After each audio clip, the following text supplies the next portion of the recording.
You know that feeling when silence gets too loud? When the stillness of your own house starts to press in on you? That was me last night.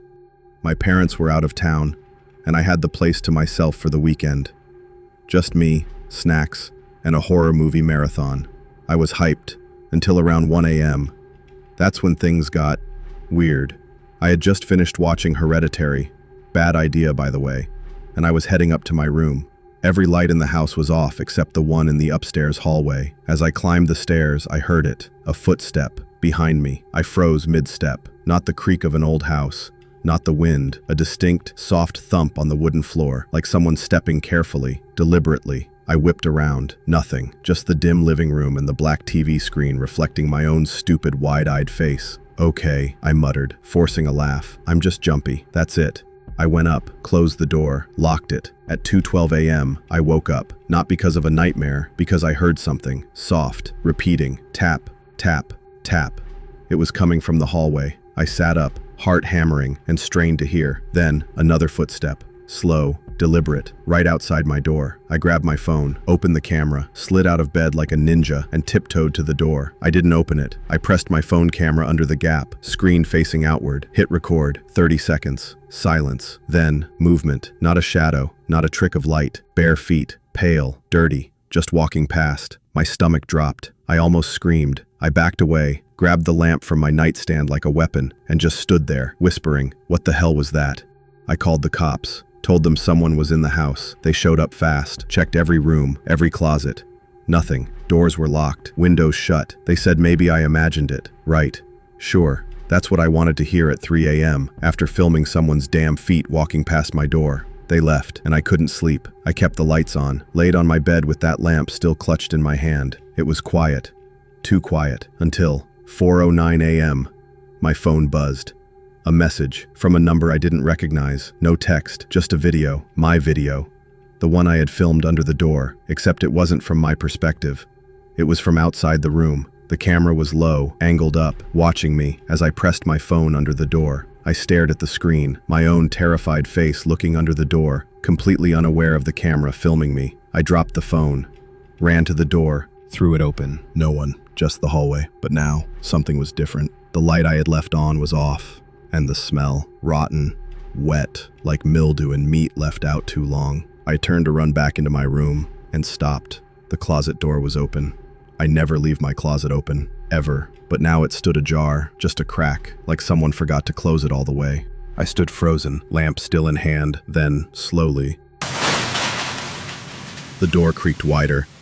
And now I'm hiding in the bathroom, lights off, door locked. I'm texting this to myself, so there's a record, because I can hear it again, that same soft tap, and now it's breathing, right outside the door. I've never really been afraid of being home alone. In fact, I used to enjoy it. The quiet, the space, the freedom to move around without anyone watching. It always felt peaceful. My parents had gone away for the weekend to visit my aunt, and I had the whole house to myself. I planned a lazy weekend, order food, binge some movies, maybe reorganize my bookshelf if I got bored enough. It was around 8 p.m. on Thursday night when I got a text from my neighbor across the street. It just said, "Hey, saw someone in your backyard. Everything okay?" At first I thought it was a joke. I even chuckled as I walked over to the back window, but when I looked out, there was no one there. The motion sensor porch light was on, swaying a bit in the breeze, but the yard looked completely empty. No shadows, no movement, nothing. I texted back, "I think it was a cat or something. Appreciate you looking out though." I even added a laughing emoji. Still, something felt wrong. A heaviness settled over me, like the air itself had thickened. I walked around the house, put on some music and went back to sorting my bookshelf. But that nagging feeling wouldn't leave me alone. A pressure in my chest, a prickling at the back of my neck. Like I was being watched. I told myself I was just paranoid. It wasn't until I got ready for bed that I noticed something that truly unsettled me. My closet door was open. I always keep it shut. Always. It's not a habit, it's a rule. Seeing it slightly ajar made my stomach drop.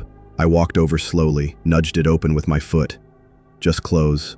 Darkness. Nothing inside. I shook my head and tried to laugh at myself, but it sounded hollow. Still uneasy, I decided to take a shower and go to bed. Maybe I just needed to unwind. but halfway through rinsing the shampoo out of my hair, I heard something, faint, but there, a creak, a soft dragging sound, then a footstep, inside the house. I turned the water off and stood completely still. My heart was thundering in my ears. I strained to hear past the dripping of water, and then I heard it again, a second footstep, closer.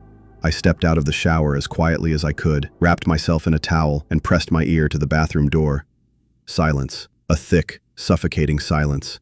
After a minute, I slowly turned the handle and peeked out. The hallway was empty, lights still on, nothing out of place. But my bedroom door was open wider than I'd left it, much wider. I crept down the hallway, phone in hand. I opened my voice recorder app and started recording. Not even sure why, just in case. My bedroom looked untouched, except for one thing. The closet door was open again, not cracked, open. This time I wasn't curious. I didn't want to check. I called the police. I told them someone was in the house. They told me to get outside and wait for the officers to arrive. I didn't even grab shoes. I bolted out the front door and stood in the cold, barefoot and shaking. The cops came fast. They searched the house, top to bottom, found no one. No sign of a break-in, no forced entry, no disturbed locks. They said maybe I imagined it. Maybe I left the closet open. Maybe the noises were in my head. I wanted to believe them, but when they left, I couldn't go back to sleep. I sat in bed, lamp on, clutching my phone. I opened the recording I made during the hallway walk. At first, it was just the sound of my breathing, my cautious footsteps. Then, right before I'd opened the closet, there was another voice, low, whispered, right behind mine. He doesn't know I'm still here. I dropped the phone, my throat closed up. I couldn't scream, could barely move. The cops had searched the house, hadn't found anything, but someone had still been inside. And the worst part? They were never caught. I didn't sleep that night, or the night after. 3 days later, I tried to convince myself it was over. Maybe he ran when the police showed up. Maybe he's gone. But last night, at 3:17 a.m., I woke up cold, and my closet door was open again. It started with a tap. Just a single sharp tap against the window near the kitchen sink. I was home alone that night. My parents had gone to a late dinner, and I'd stayed back to finish an assignment. The house was quiet, except for the soft hum of the fridge and the occasional creak of the floorboards settling. I didn't even flinch at first. I assumed it was the wind or a tree branch. But then it came again. Tap, tap, tap. 3 quick, deliberate knocks, too precise to be the wind. I walked to the kitchen window, flipped the light on, and peered out into the backyard. Darkness. The motion sensor light didn't turn on. Nothing moved. Still, I locked the back door just in case. Told myself it was probably an animal. Maybe raccoons. I went back to the living room and sat on the couch, trying to refocus. That's when the tapping started again. This time from the front of the house. Tap. Tap. Tap. I jumped up, heart suddenly pounding. It was coming from the living room window, the one that faced the front yard. I hesitated, then slowly pulled the curtain back. No one. The street outside was empty, dimly lit by the yellow street lamps. My front lawn was still, but the sound, it had been right there, like someone standing just inches away. I locked that window too, double-checking the latch, then turned on every light in the house. Suddenly, the cozy home I grew up in felt strange, unfamiliar, like something was off, even if I couldn't put my finger on it. I grabbed my phone and texted my parents. "Hey, when are you coming home? I keep hearing tapping outside. I think someone's messing with me." No reply. I turned the TV on for background noise, hoping it would calm me down, and for a while, it worked. I tried to convince myself I'd imagined it, but just as I started to relax, the sound came back. Tap, tap, tap. Only this time, it was coming from the side of the house. I stared at the wall like I could see through it. That window led to the narrow alley between our house and the neighbor's fence. No one should be back there. I stood up and slowly approached the window, trying not to breathe. I wanted to look, but I also didn't. Something in my gut screamed, "Don't." The tapping continued.